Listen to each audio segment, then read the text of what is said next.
While it's always interesting to see what gets nominated at the Game Awards every year, the closest thing we have to video game Oscars, 2023 is different. This year is widely considered to be one of the best years for video game releases, ever.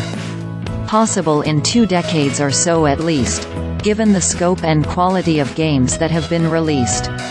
It's been difficult to go more than a few weeks without some new potential GOTY contender emerging. And it feels like games that might have won in other years may not even be nominated at all in 2023. That's how steep the competition was. The Game Awards Geoff Keighley said that no, the category would not expand past 6 games this year despite the intense competition.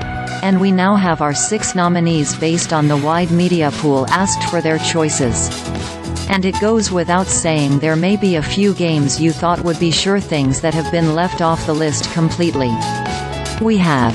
It is, of course, beyond expected that both The Legend of Zelda, Tears of the Kingdom and Baldur's Gate 3 are nominated. Tears with the frontrunner in the first half of the year, but then Baldur's Gate 3 came, and even in a tough year, it has felt like GOTY has been its to lose. Given the critic pool here, I am also not shocked to see Alan Wake 2 on here, and it could be a dark horse winner, which is more likely than Tears, I'd say, at this point, given who is voting. The other 3 slots were always up in the air and probably could have been 9 to 10 different games.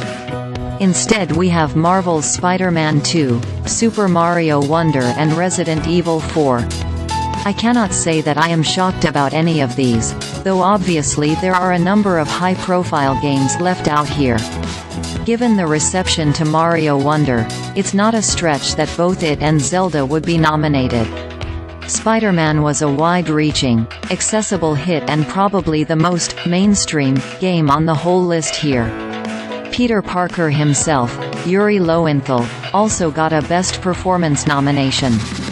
I am a bit surprised Resident Evil 4 landed here as a remake, but obviously it was excellent. So, what didn't make the cut? Final Fantasy XVI, which could be the most surprising. Street Fighter VI with its ultra-high review scores. No indie game representation like Hi-Fi Rush or Sea of Stars. Xbox's big hit Starfield did not land a spot. Kind of wild for a mainline Bethesda game, and I'm sure a disappointment to them.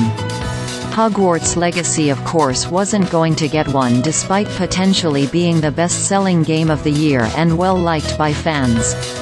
Honestly, I think any of those games subbing in for any of the existing 6 probably would have been more controversial than the original list. So even in a year like this, I am not all that surprised with the final selections. I still expect Baldur's Gate 3 to win out of this group, but Alan Wake could win something like narrative or direction, perhaps.